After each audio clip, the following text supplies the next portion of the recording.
Good afternoon. Thank you all for coming. We are so excited about this event. I come with good news. It is now time for lunch. You can go to the left side, and lunch is now served.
Hello.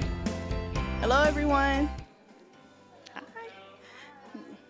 Good afternoon. Let me turn the music down.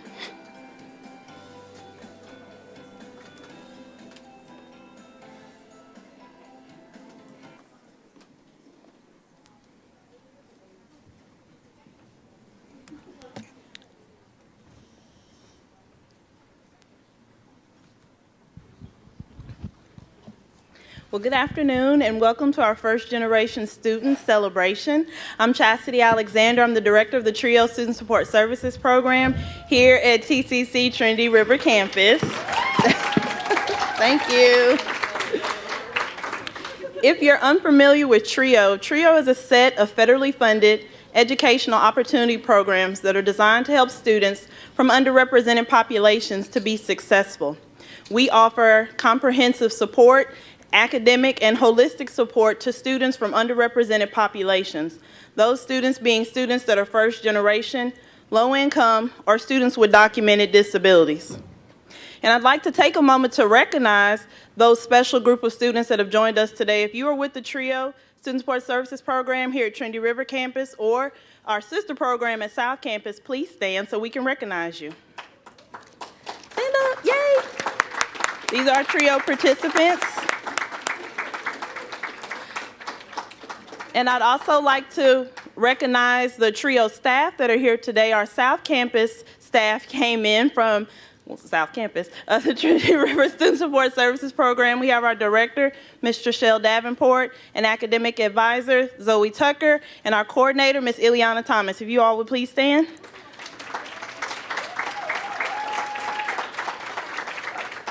Then I would also like to recognize the amazing Trinity River SSS program team. We have our academic advisor in the back, Ms. Sheena Butler.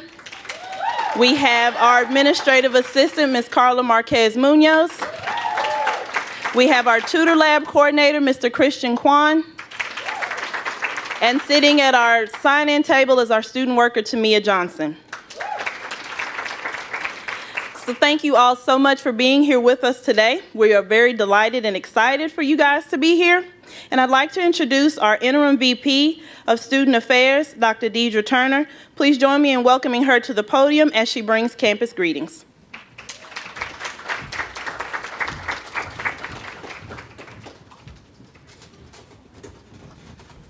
Good afternoon. Really? I mean, feed you an enchilada and you just act like you don't know how to talk. Okay, good afternoon. Okay, I am here to bring greetings on behalf of Dr. Sean Madison, the president of the Trinity River campus. But first, as I usually say, since I get the mic, I have a little bit of privilege. I am a first-gen student, so I am excited about this celebration today. And I am also a TRIO alum. I was a part of the McNair program at my alma mater, Texas Christian University. Go Frogs, 9-0. And so, again, very supportive of TRIO and the work that it does, understands its importance and value, what it did for my life, helping me with tutors for the classes that I just was not doing well in, but also making sure that I was motivated and able to go to graduate school. And so providing assistance for me, financial assistance for me, to get on that airplane, to go visit other universities, to really consider a master's degree. And my mentor, who was my McNair mentor, still encouraging me and is like, you know, after you get that master's, you've got to keep going. You've got to keep going. And I was like, nah, that's all I need. Nah, I'm good. But Dr. Thomas just kept pushing me and going above and beyond a mentor in a TRIO program. And so I think because of him and his encouragement and him saying that I could do it, I did it. And so excited to be one of the first in my family to receive a doctorate degree. And so It's because of the people that surround you, that help you, that support you through Upward Bound, through SSS, all of the TRIO programs, so beneficial and so excited. And so as a first-gen student, I will always say ask for help. That's the biggest thing. We don't know what we don't know, and it's okay not to know, so always ask for help. So let me read his greeting and get off the stage. Hello, everyone. I'm Dr. Sean Madison. No, I'm not. Today, we are celebrating first-generation students. November 8th marks the 57th anniversary of the signing of the Higher Education Act of 1965, which has helped millions of first-generation students persist to degree completion. Did you know at least 50% of students identify as first generation? This means both of a student's parents did not complete a four-year college or university degree. If you identify as a first-generation college student, stand up. First gens, what? Whoop, whoop. Thank you. The First Generation College Student Celebration is an annual opportunity to celebrate the accomplishments of our first-generation students, faculty, staff, and alumni. This is a celebration for you.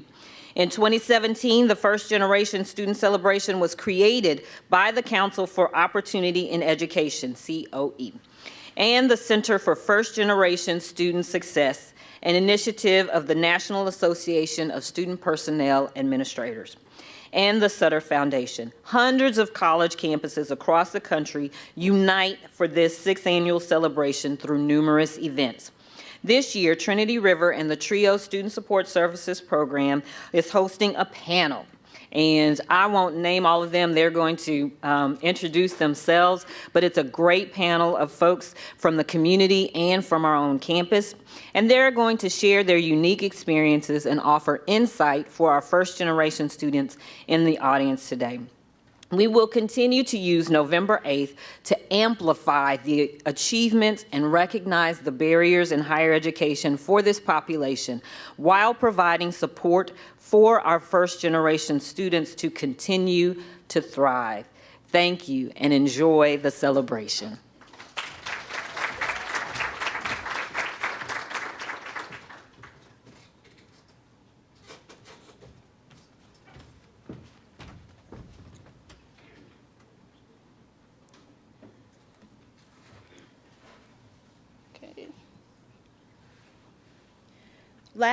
Thank you, Dr. Turner.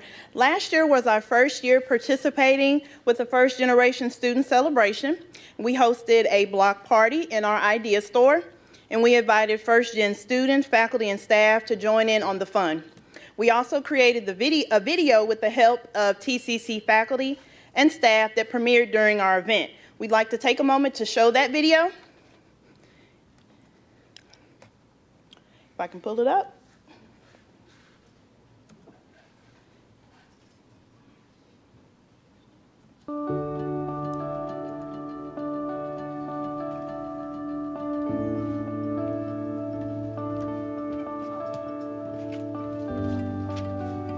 It's playing up here.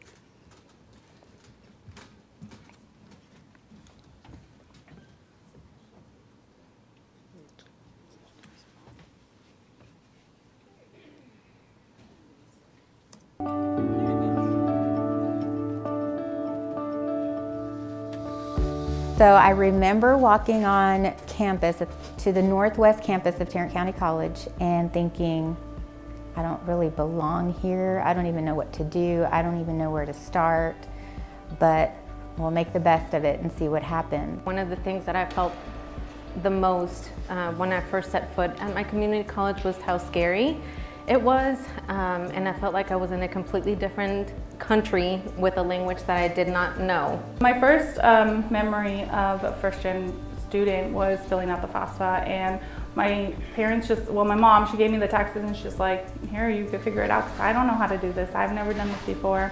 I didn't know how to register, why am I taking this class? No one ever explained it to me. It was just assumed that you knew. So that was something that I found to be rather challenging, because I really didn't have that help and I didn't know where to go to get the help that I needed. One of the things that surprised me was how unprepared I was for college. I really had no idea how to study, how to manage my time. I just went into it kind of, without knowing any of that information. My mom was never afforded the opportunity to go to college, and that was a desire she had wanted. And she was the first in her family to obtain a high school diploma. So at that point, it was just, you go to work. So early on as a child, she instilled in me, go to college, get an education, you'll do better. Her planting that seed early on was the reason I became First Gen. In our household, not going to college was not an option. So that was one of the big things growing up in a single family Mexican-American home that we were expected to do. My father was Air Force and my mom was a stay-home mom. And it's always been the dream of my family that the girls go to college. So I'm actually the product of a community college, and I'm proud of that because that's how I got my start. My parents immigrated here from Mexico. They came here in the pursuit of the American dream.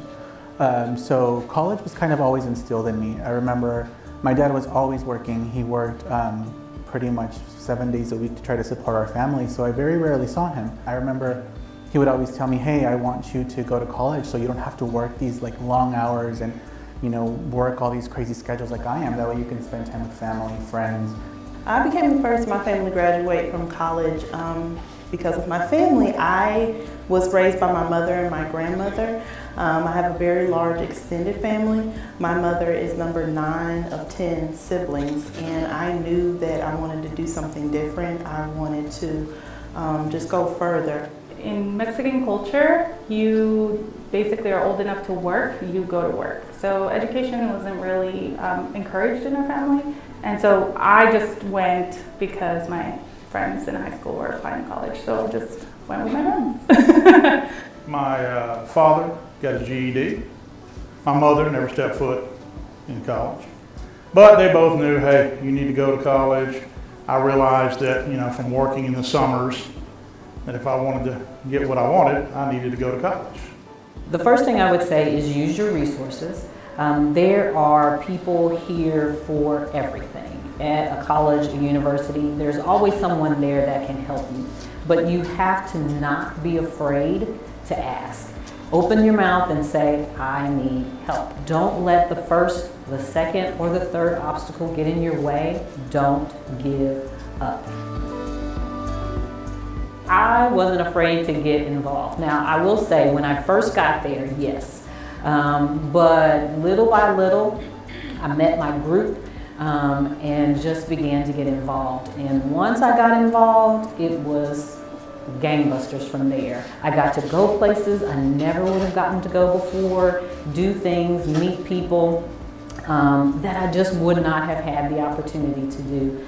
Make as many connections as you can, because as you move through life, those connections are going to be the ones that are going to help you maybe get this job or maybe get this, because your college people are going to scatter all over, but they're going to stay connected. So join organizations, try things out you would never think you'd want to try.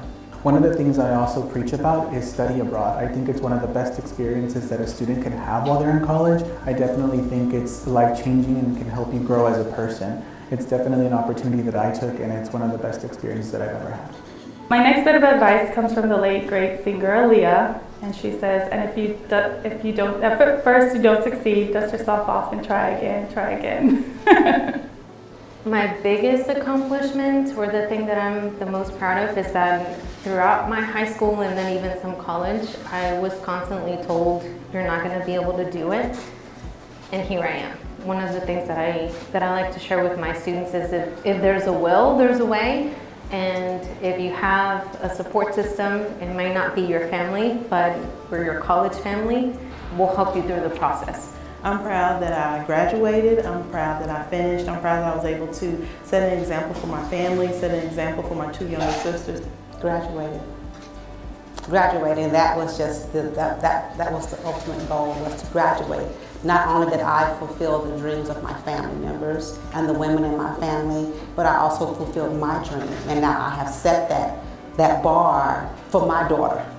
Don't feel like that you have to be the best in everything. You have to get an A in everything. Get the degree. Make it through. So yes, I'm proud of the fact that I made it through.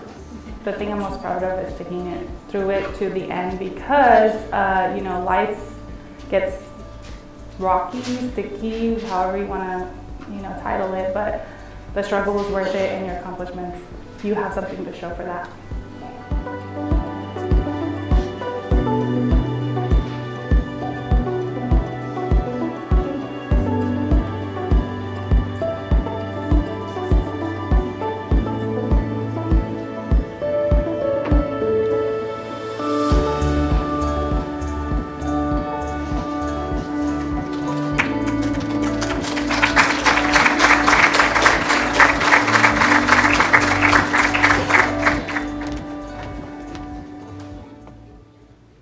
It's a great video.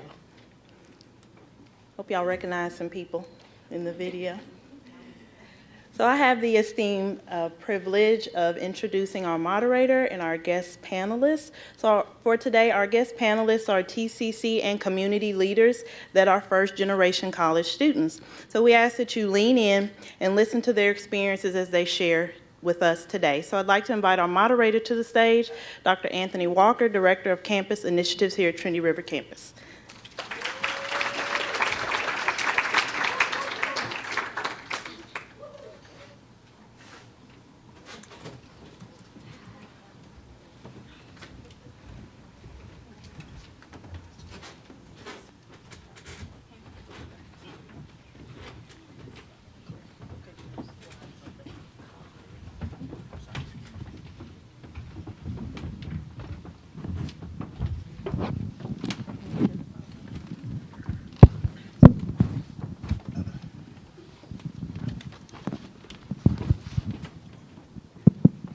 All right, good afternoon, everyone. We doing all right? Yeah. Lunch good? I'm doing well, thank you. All right, as Ms. Alexander said, I'm Anthony Walker, and I have the privilege of moderating today's discussion. It's going to be a good discussion, I think, and just first of all, I want to thank each of the panelists for taking time out of your day to be here with us to not only share your experiences, but you know, nuggets, any words of wisdom or anything with us today. So as we get started, we'll start with Dr. Perez here on my left. If you would just introduce yourself, and then the first question as your part of your introduction is what made you want to go to college to begin with? Buenos tardes. My name is Dr. Jonathan Perez. To answer the question of what made me go to college, it really starts with 3 words. Mijo, get your education. And these were the last words that my grandmother told me before she passed away. And this was back in 2005. Before that, I dropped out of high school and didn't get my GED until 2005 when I was at the age of 22. And that was the time that my grandma was sick in 2005. And so all these years, the education that I have, the degrees that I have are all dedicated to my grandmother and also my family today and for many generations to come. You might go on next for us. Good afternoon, TCC. My name is Diana Garcia Allen, and I am the assistant principal at Young Men's Leadership Academy. In case I don't get to say this later on in the presentation, I am their first female administrator because it is an all-boys school. Thank you. So I'm excited about that. My reason for college, I also dropped out of high school. I dropped out in the 9th grade and wound up getting my GED. And I'm originally from New York City. So when I moved to Texas, I was about 22 years old. And in New York, we never discussed college. That just was not something we talked about. So then I moved to the great state of Texas, and everyone here has an alma mater that they're so proud about. And, you know, the T-shirts and the college games and football.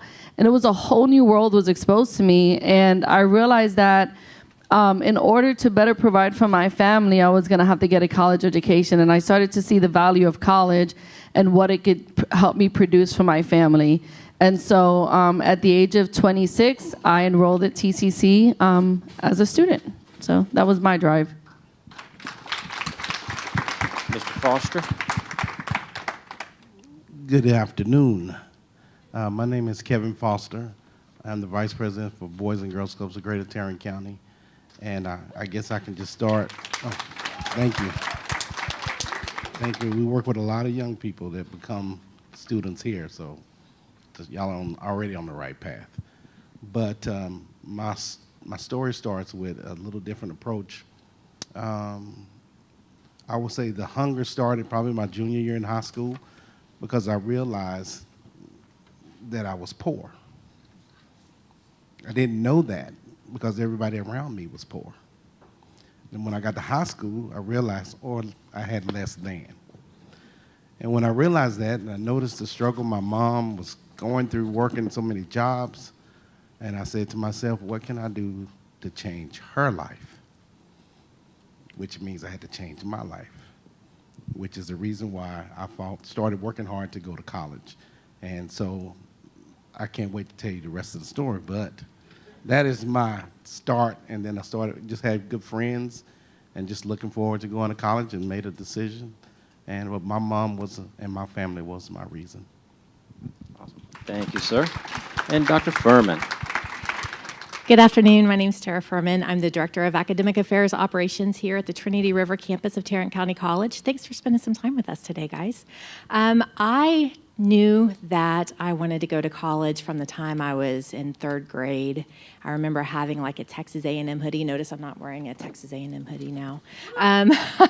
But I knew that I wanted to do something different. And similar to Kevin's story, I went to my high school, and I went to a really good high school, but I grew up in a really not great neighborhood. And I saw the cars that the kids that I went to high school with were driving, and I was in my 1981 yellow Datsun 210, and realized that this was not really where I wanted to be for my future. Seeing kind of some bad activity across the street in my neighbors' homes, and I didn't want that for myself. And so I knew that the best way for me to get out of that environment was to go to college. And so I did. Awesome. Thank you. All right. So again, thank you all. And this is just the start of the conversation. I do want to make a note that we will leave time at the end of our discussion today for any questions that you may have for our panelists. If anything that comes up through their comments and their shared experiences, please just make a note of those and be ready to ask those questions here in just a little bit. But with that, we'll jump into the next question. And that is, as we think about being a first-generation student, and one of the things that stood out to me through a lot of y'all's comments was about, and reading some of what you all submitted, was the idea of what it means to be a first-generation student and the pride that you carry. And some things that stood out to me was the opportunity that you have to give back to others, to pay it forward, to be an example for others, to be an example for your family. So I'm curious, as a first-generation student, when you think about what that was like, did anything in your life change, in particular, like your relationships with your family when you made that transition to college, being the first one in your family to go to college? How did it change, if at all? How did it change your family interactions while you were in school, and then also now that you have received your degrees? Anyone like to get us started? I will, if you don't mind. When I originally was accepted and went to college, when I came back home, I will say when I came back home, first, when I got accepted, everybody was excited in my immediate family. But when I came home for Thanksgiving, I think that was my first trip home, I couldn't believe the way everybody was treating me. They were so excited. They were like, what are you doing? How's college? What's this? And I was like, we're just doing work. We're just working. But the way everybody looked up to me, and I'm talking about elderly people, my family, my people in church, the community around me, our neighbors, everybody knew I was in school. And I was like, I didn't share this with too many people other than my family, but the way I was received just from coming home after just, 3 months, 2 months and a half, it was unbelievable. And then that also led to, when I went back to school, oh my God, I got a lot of people I got to make happy. So the pressure built, but the excitement did too. And then today, today so many more family members have gone to school and enjoyed bachelor experience, which is undergrad. But they still look at me today. I still get questions about school as if I'm the professional about school, so I always send them to TCC and get the right current information. But I would never, I think going to school was irreplaceable. If you can't do anything else, and I don't want to get on a tangent, but go to school, go to school. That's my answer.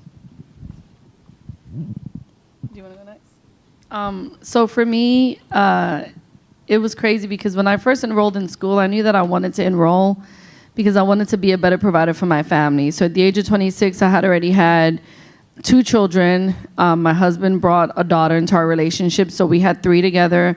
And when I started here at TCC, I was pregnant with our 4th.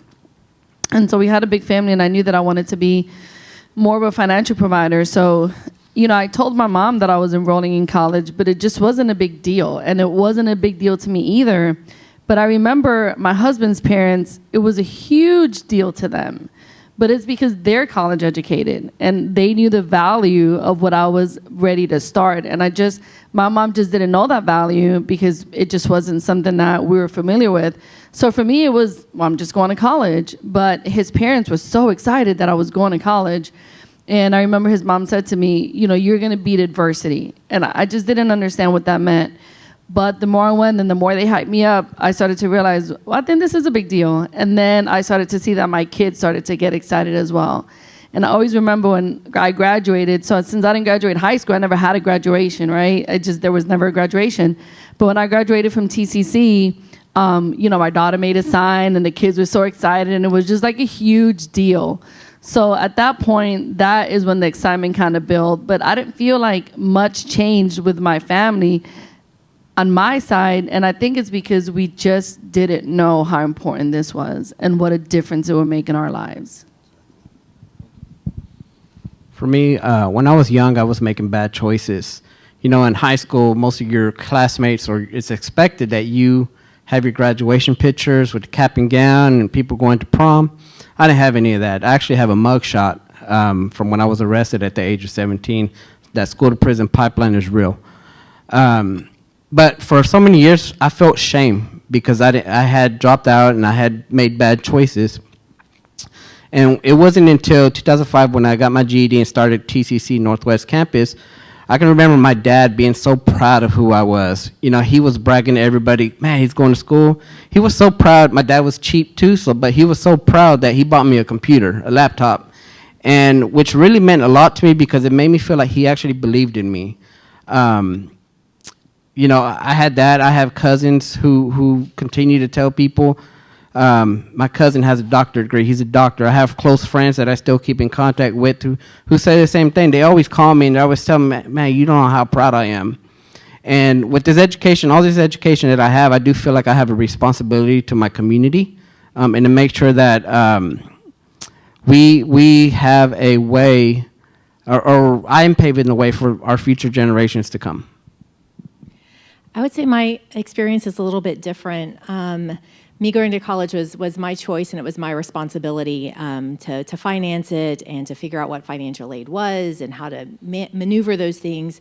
And so it was always kind of with a somber conviction that I went to college and carried that responsibility.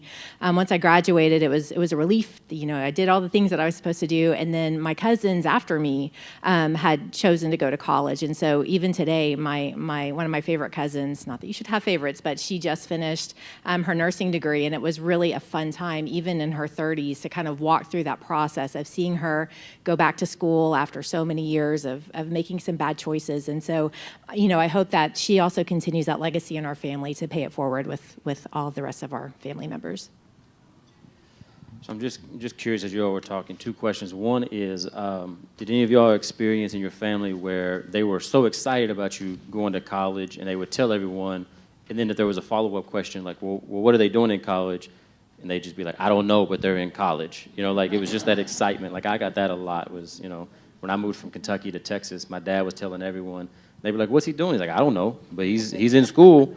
And then the other question is after you graduated, in particular after you graduated, did your family or friends, your community look at you as assuming that you had all the answers to everything because you had a college degree? I do think when you graduate and you get that college degree, there is a assumption that everything is going to be given to you by friends or family or whoever who doesn't have one. They assume that as soon as you get it, oh, you're the star, you're going to get everything you need. No, you still have to work.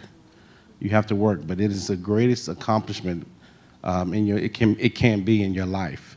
But once I graduated, everybody around me was just waiting for me to make that decision on what do you want to do with your life, what do you want to do, and I really was at a crossroad to think about where I want to take this great opportunity. And when you get that opportunity, the best thing to do is always maximize them. Maximize your opportunity. And what I did, I started working with the Boys and Girls Club.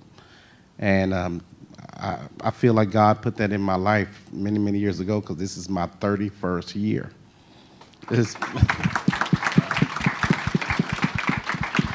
I don't know if it's a blessing or a curse while you're clapping, but I've been there, and every time I think probably time for a change, the Lord opens doors for me, and things just continue to happen. My appetite for learning just continues to grow.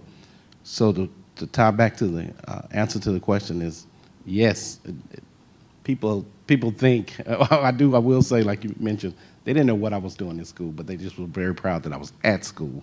And the point of graduation just was icing on the cake. So I would say definitely when you do graduate, which you will, have a plan on what you plan to do because you want to utilize that degree as much as you possibly can.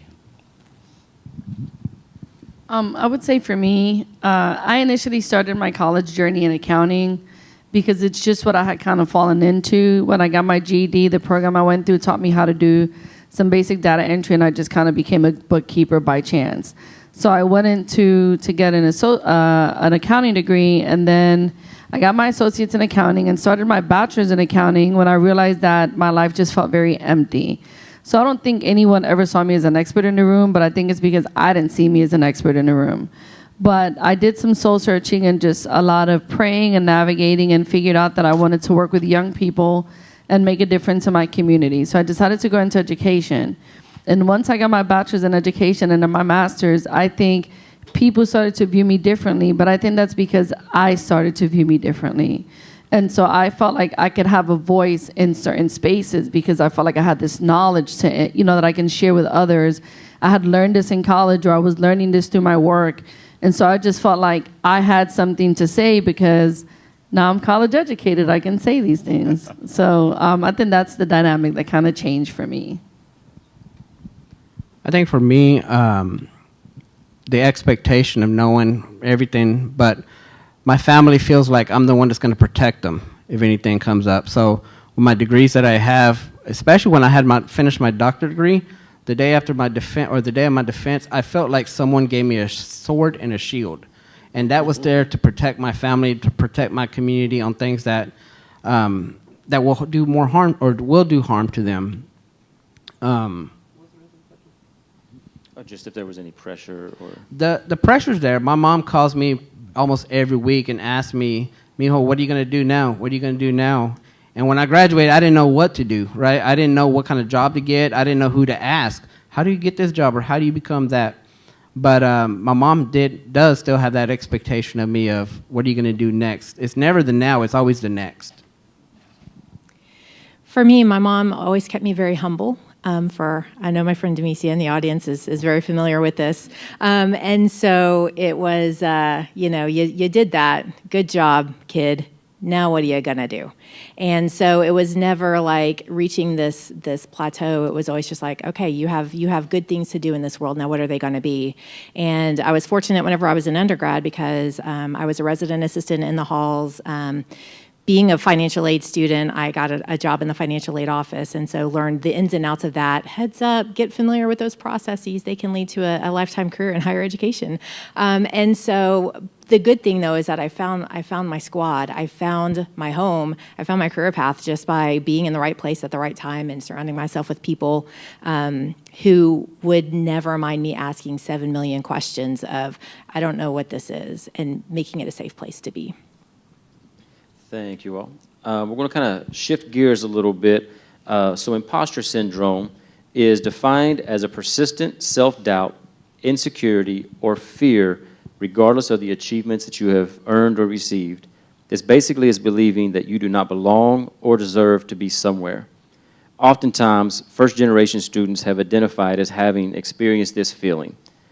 If you experienced such feelings, what were some of the root causes, and how did you work through the processes to navigate your institution, the culture, your classes, etc.?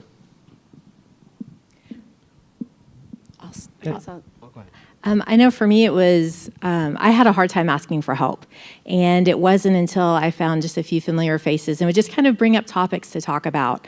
And then kind of, you talked about getting your voice. And so kind of a little later in the game, getting my voice and knowing how to ask those questions instead of just sitting back and wondering what to do next.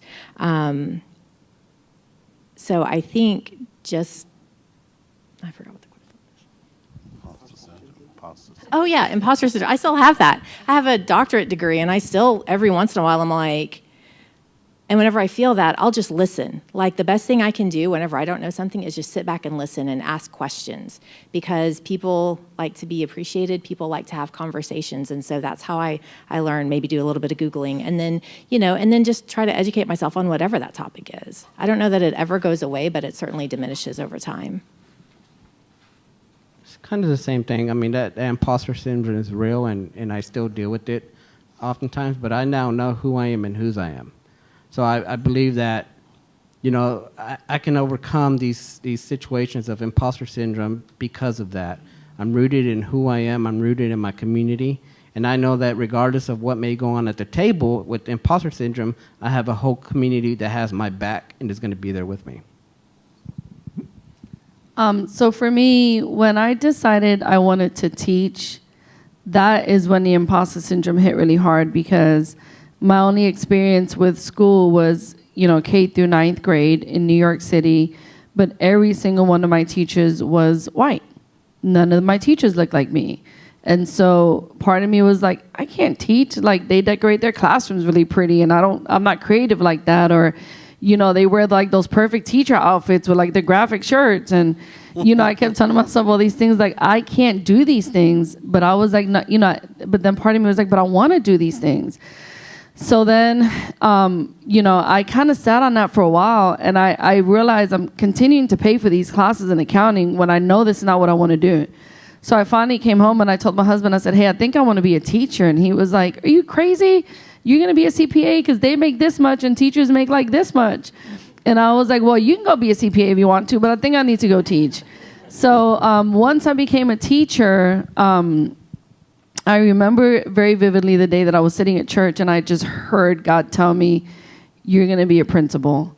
And I was like, no, that's impossible. And really my response was, logistically, I don't think I can be a principal. Like, I dropped out of I don't even have a high school diploma. And then did some research and realized that, yeah, I can be a principal. And sat on that dream for a couple of years. I didn't say those words out loud to anyone for about 2 years. And then finally I came home and, told my husband the same thing. I said, I think I want to be a principal. And this time there was not much objective. But I think for me, a big part of the imposter syndrome was because I didn't know anyone that looked like me that held those spaces. So I grew up in the hood in New York. We were project kids. My mom was on public assistance. She never worked. Us going out to eat was the once a month when we got our food stamps and we got to walk down the street and get food at the Chinese store because they took food stamps. So we were just very poor. My mom never worked. And so there was no one in my circle that held these positions that looked like me, and not just Hispanic female, but that came from that just grew up in the projects. And I just didn't think I was going to be able to fit in that space. But, just the fighter in me was like, no, we are going to fit in that space. But even still, even days like today, I'm just like, I don't deserve a seat up here. But then I, remind myself that this isn't for me, right? I just want to impact on someone else and tell them the things that no one ever told me in hopes that they get it right a lot sooner than I did.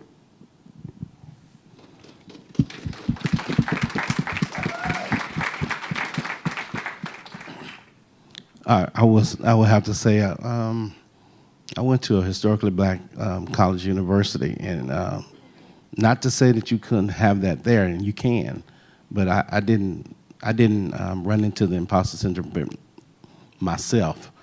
But what I did notice with some of my friends, and listen carefully because this is a little bit different. First gen, you go in and you have a lot of pressure on you sometimes because you want to make your family proud and yourself. But sometimes you can go in and study to get a degree that you don't want, but your family wants you to have it.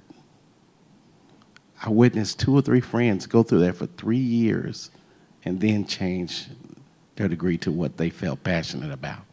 And sometimes that doesn't go well with family. So you just want to make sure, one point, I just want to make sure when you go to school, study what you want to study. Have that conversation with your family or whoever's supporting you. But make sure you're doing where your heart desires, because that's when you're going to come out on top. Secondly, I just want to say that in terms of the imposter syndrome, that I know who I am. I learned a long time ago to know who you are, why you, who you are, what you stand for, and why you want to do what you want to do. And Dr. Deidre Turner said it even best. When you go to campus, any campus, ask for help. There's so many opportunities for you today. It's unbelievable. I don't understand how you cannot go to school today. It has to be a choice. And all you have to do is say you want to go and you can go. But the syndrome, you can overcome it. As my colleague right here said, today we're sitting up here telling you what to do, and in our minds we're having doubts about what we're saying. So it's real. But it's also awesome to be able to tell the truth and the story that you went through so you can be successful in what you're trying to do. So please stay focused, but that syndrome, make sure it's not in a place where you're just trying to follow through for your parents or your friends or your family. Make sure you're doing what you want to do so you can be successful. Very nice. As you all were talking, it just, to me, it reiterates why conversations and gatherings like this, like programs like TRIO and student organizations and HBCUs and Hispanic serving institutions and so on are so important, because a thread through all of that for me was the importance that, and what we talk about often, is representation matters. And being able to see individuals that look like you or have similar experiences that you have gives you someone to talk to or persons to talk to. But again, just so thank you all for sharing that. It just really emphasized that for me. But speaking of student engagement, how you navigate imposter syndrome, a couple of you talked about community, sense of belonging. What were some of the organizations, the clubs, TRIO is a perfect example of it, that you all were engaged in, mentors? Dr. Turner talked about a mentor. We have the same mentor that pushed both of us to go get our doctorate degree. But what are some of those student organizations and clubs and how you got involved on campus that helped you navigate, feel like you belonged as a part of the community?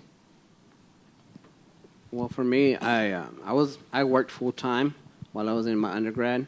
Actually, the whole time since I've been in school, I've always worked full-time, and I was always going to school at night. So I didn't get that opportunity that the daytime has, where these student clubs and organizations are out there. But when I transferred to University of North Texas, I came across some friends who pledged a fraternity and really recruited me to get in that same fraternity, Lambda Theta Phi Latino Fraternity Incorporated. And yeah, so I would get engaged through that. I still had to work it all day during the day. I still had to go to classes at night. But I always found a way to stay involved with the people, because I realized that the people that are surrounding me are the same people who are going to be running corporations, organizations later on down that road. So making sure that I kept that network going on with them. So yeah, being in a network is definitely a good thing to do while you're pursuing your educational degree.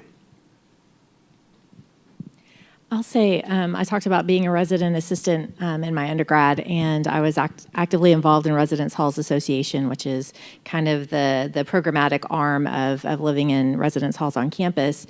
And it's interesting how those relationships that I built then have continued to permeate my professional career. My first full-time job out of college was actually, I walked into my interview panel, and two of the women that were directors and assistant directors at Sam Houston State, where I did my undergrad, were on my interview committee at my first job up here. And I was like, sure hope they remember me with good favor. They remember me as the one with the cutoffs and the green Chuck Taylor, so take that for what it's worth.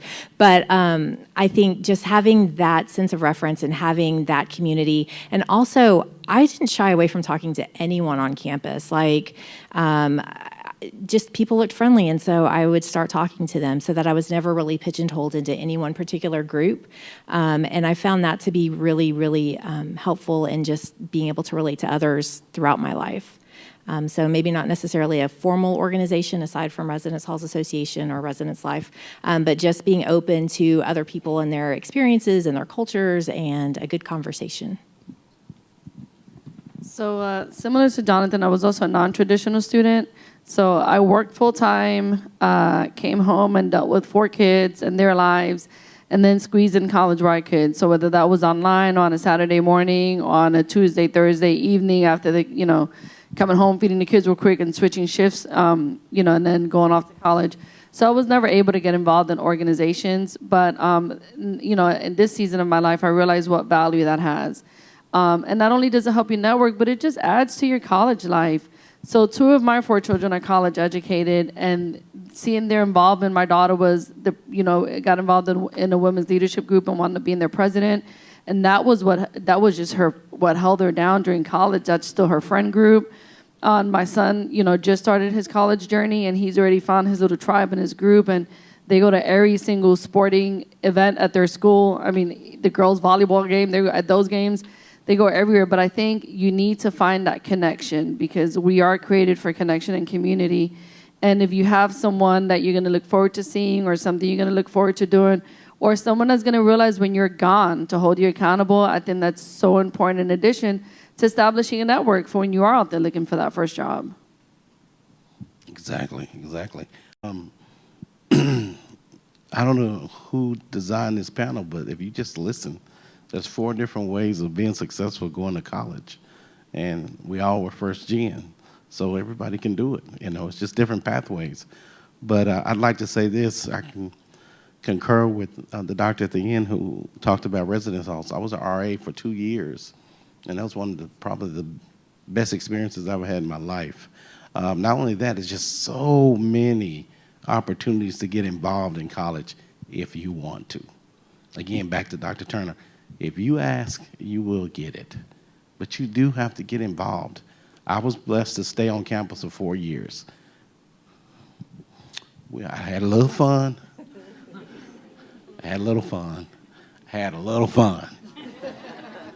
But I also had to do my work. And what I will tell you, too, is plan the work, because everything else is going to happen every week. If you get your work done, you have more time to have fun. But you got to do the work first, because the key is to graduate. And if you can figure that out at 18, 19, 20, plan to do the work. Let me knock the work out, because you can't go back and make up the work. But you can always go to the next, I'm going to say it out loud, party 2 weeks from now, because there's always something going on. But get involved. If you get involved, you graduate. Get involved, you graduate. Because there's so many people that you make connections with. I went to homecoming 2 weeks ago, and I'm talking to people, the next vice president of Frost Bank is going to be one of my classmates. She's moving from Houston here to Fort Worth. I was just talking to her 2 weeks ago at the game, eating a burger. It can be that great. And we're just having a great time. And now the day of your world, Instagram, everything, we connect on your things. Thank you for developing those, because we didn't have those. But the point is, get involved. I was an RA. I was in psychology club. I did not pledge. I couldn't afford to pledge. That's another vehicle opportunity, but it's just so many things to do as long as you stay focused on the prize at hand, which is getting your work done and graduating. But college is unbelievable. Get in it, experience it, and get out. All right, we have just a few more questions, and then we're going to open it up to the audience.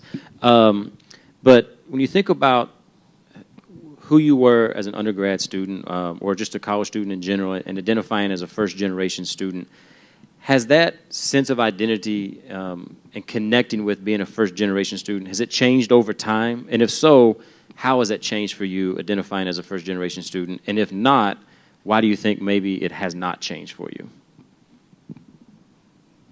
I would tell, my response to that is, at 18, when I made the decision, I didn't know I was a first gen until they told me I was a first gen. I had no idea what that was until I went to college, and they're like, I'm a first generation student, you do this, this, this, this.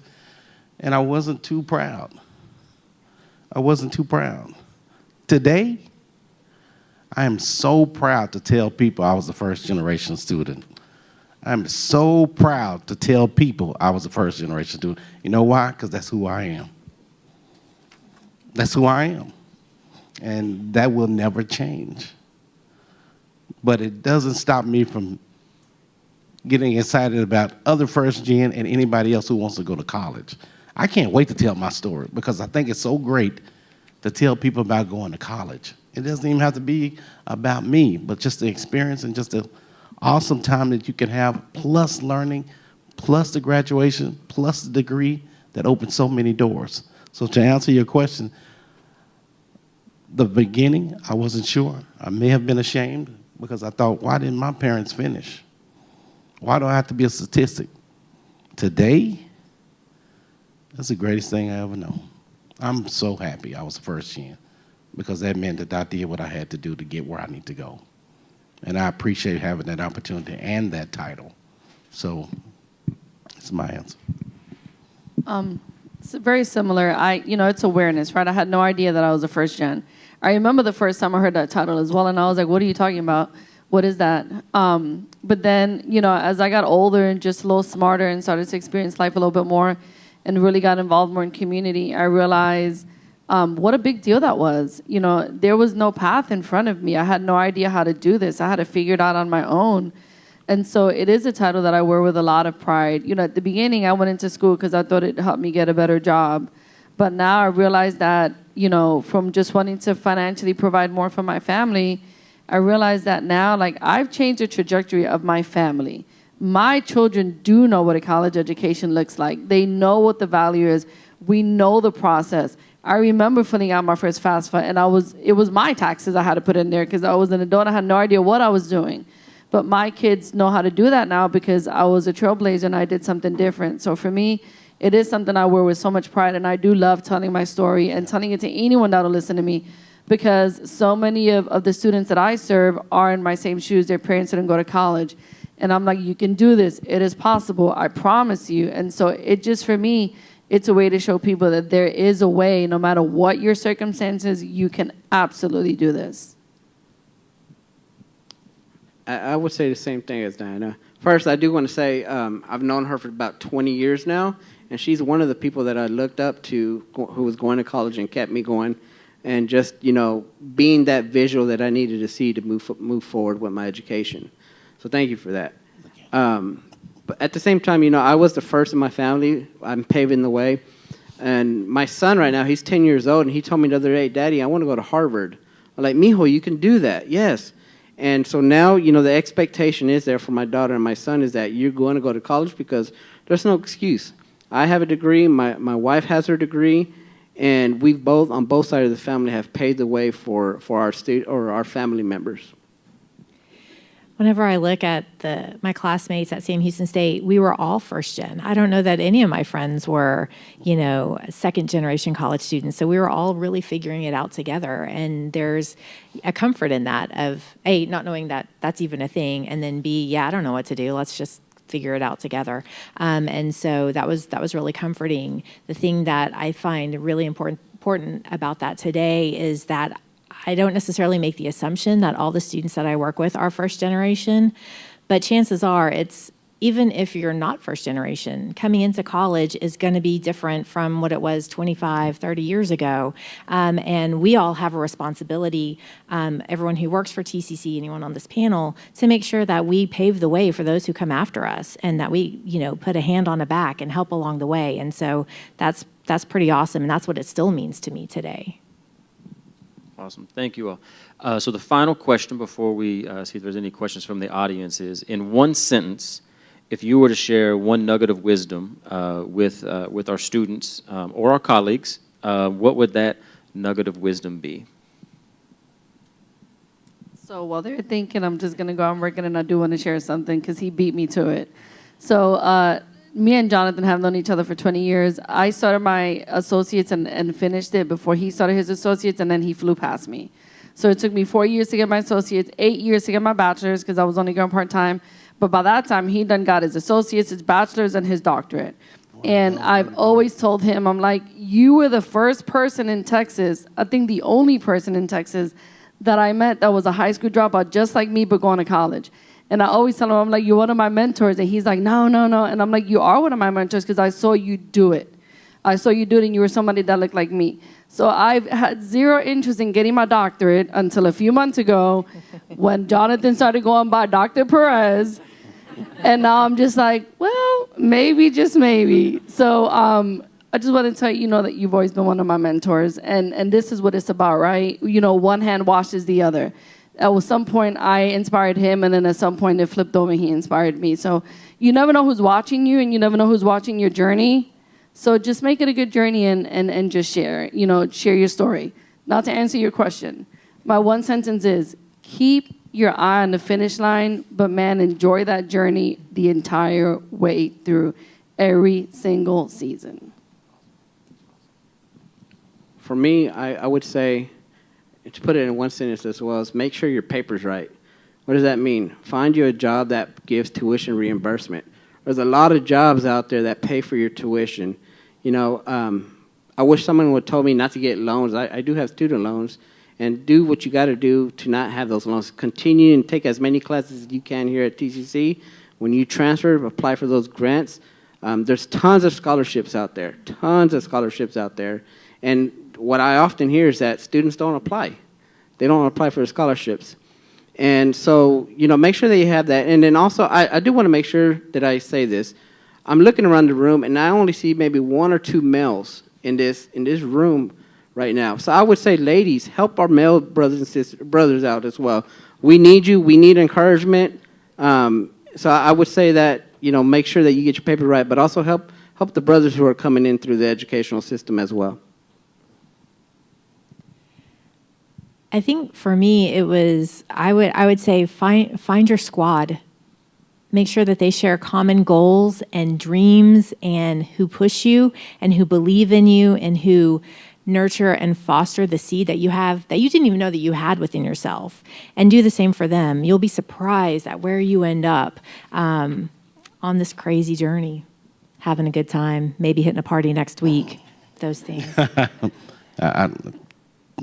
I would just have to say, second that, get your crew together, know your squad, plan your work, and work your plan. Stay focused to the end, because there's so many side things that can detract you. And if you just do that, get with your group, get with people who want to be successful just like you. Work your plan. Awesome. Thank you all. So as we wrap up, we do have time for maybe 1 or 2 questions. Does anyone have a question that they would like to ask?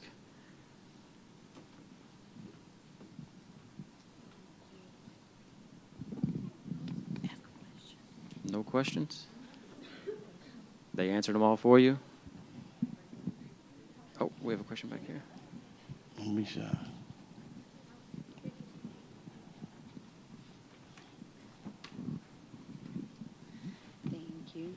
Well, I first wanted to say thank you all so much for being vulnerable and explaining and sharing your experiences.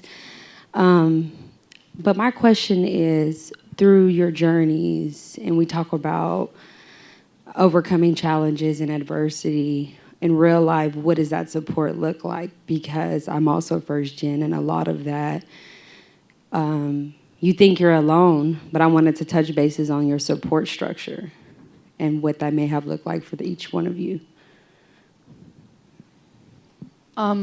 Somebody said on the panel, you need to find people that are like-minded like you and have similar goals. I would say, as far as a peer group, have people that are walking the same journey as you, right? Have those people surrounding you that when you're really struggling are gonna help you find solutions. They're gonna empathize, but they're gonna help you find solutions and be a support to you. But also develop those mentors so you know what the end goal looks like and you have people that you can lean on. And then really, when those challenges come, figure out where that support is going to come from. And if you don't know, ask questions.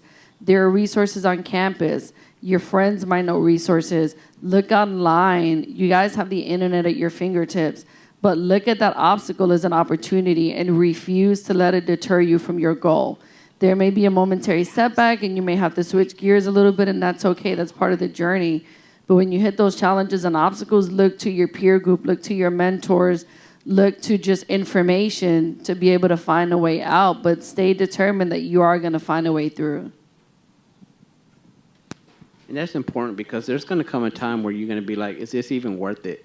You know, going to school for so long and going, you know, making sure, or going to school for so long. You know, I can remember there's times I was like, this ain't worth it. I was 9 years into school, and I really wanted to quit so many times, but I did have people like Diana, like Dr. Walker here, Dr. Madison back there, and others here that have shined that light for me to tell me that I can do it by either words or support through those ways. There is always support. But again, you got to ask for it. And if you don't have home support, there's support on every campus. Schools are designed this way. TCC is designed this way to support you in every aspect you can. And if they don't have it, they have the resources or the referrals to send you where you need. If it's finances, it's available. If it's emotion, it's available. If it's social, it's available. Everything about it is available. But just like Jonathan said, there are going to be hard days. But whatever you have to do, you just have to do it. You make that call, but ask for help. I can't stress that enough. Don't be too proud, because you're not the only one asking. Don't be too proud. Ask for help. And I would argue that if you have at least one person tell you that maybe this isn't for you, it's for you. You know, you're always going to have somebody who's going to say, maybe you shouldn't be majoring in this. Well, you know what? I did. I finished. Did I have a great GPA? No, did not. But somebody is always going to be there to tell you maybe you can't do it. And it's your opportunity to say, yeah, I can. I can do it. You know what you guys say? There's haters out there. Every level. Friends, older people, professionals, there's haters. Because you know why? People are angry that they didn't work hard like you did. They decided to quit. And then they're mad because you didn't. Don't quit. Don't let haters distract you. Ask questions, get help. You can do anything you want to do. That is real. That's real. That's not hyperbole. That's real. You can do anything you want to do if you want to do it. But you have to work for it. And ask for help. You probably tired of hearing ask for help, but ask for help. Got a question? My question is, how did you find the balance of expressing your feelings to older generations or people who just went straight into workforce when you express that you're tired? In reality, they see tired of, oh, you didn't work 40 hours a week, but you're working 40 hours a week plus going to school. So how do you find that balance of expressing how you're feeling in school to someone who was never in your shoes? Someone that's never what? Never in her shoes. So her question was, how would you like have someone understand and express to them your level of tired? Because some of the older generation is like, well, you don't work 40 hours. You're not, you're just, listen, I'm going to tell you something. You don't need to beg anybody to understand you. You can share your feelings or you can share that you're tired, and if they don't understand you, oh, well, that is A-okay. They don't have to understand you. You know where you're at. You know where your threshold is, and your job, your number one role is to keep yourself healthy mentally, physically, and emotionally.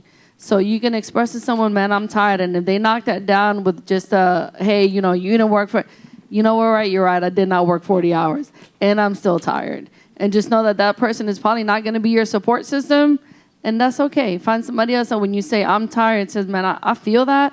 I hear you. What can I do to support you? Or do you just need to tell me you're tired and I just need to sit here and listen? Surround yourself with those people. That's right. I just have one word, facts. That's right.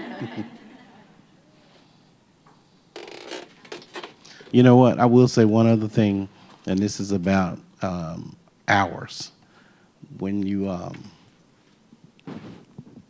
don't be that person that feels like I got to have 18 to 21 hours because I got to be the best at everything, and then you fail. Go in, get with your counselor, and see what that first load is, what that looks like for you to be successful. And like Jonathan said, the money matters. Try to avoid loans as much as possible. If you can get scholarships that are available, you can get fellowships, you can work study, you can do things that don't create debt later in life. Far too many times young people don't see today and they don't see the future. So you sign that loan not worried about it because you're going to graduate. But 5 years later, 6 years later, that loan has grown 10 times. So be cautious of that, but also, again, just ask questions. Ask for help. You can do anything. And I think all of this is such great advice. It's hard to follow sometimes. But specifically when you have that person who tells you, you didn't do this, I think if that's an employer, there's other employment available. Whatever you can to change your environment or to change the feedback that you're getting in your life, because we get one ride on this journey and we need to make sure it is full of appreciation and love and wellness and caring and taking care of each other and taking care of ourselves so that we can continue that cycle over and over again. And so sometimes our parents aren't the most supportive people in the world. Maybe they don't say things the way that we need to hear it. And sometimes we just have to love our folks where they're at and find that support somewhere else. Can we thank our panelists for sharing with us this afternoon? I believe I got a lot of information, a lot of wisdom, and I'm just so grateful that you all accepted. And just like Kennedy was saying, you were vulnerable in sharing your first generation experiences with us. Can we give them another round of applause, please? Thank you. I saw our president of the campus, Dr. Sean Madison, slip in the back, so if he would just come up briefly. Say a few words before we end our event today.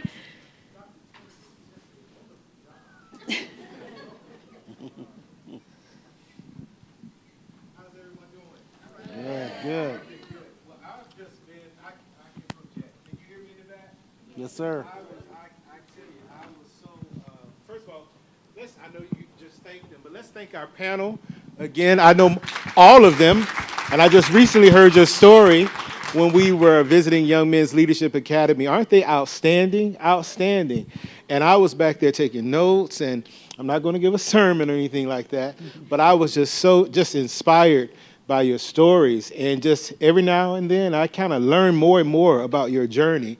And hopefully, all of our first gen students have done likewise as well. I am a first generation graduate. My mom went to junior college for 1 semester. So I think that makes me a first-gen graduate. She did not complete because of a number of issues and circumstances. However, I believe, qualify as a first-gen graduate, and I'm very proud of that distinction. All right, so I think those aligning with the group is always a great opportunity as well. So I'm so delighted that you shared your stories. And again, let's just give them a round of applause. And Thank you. Yes.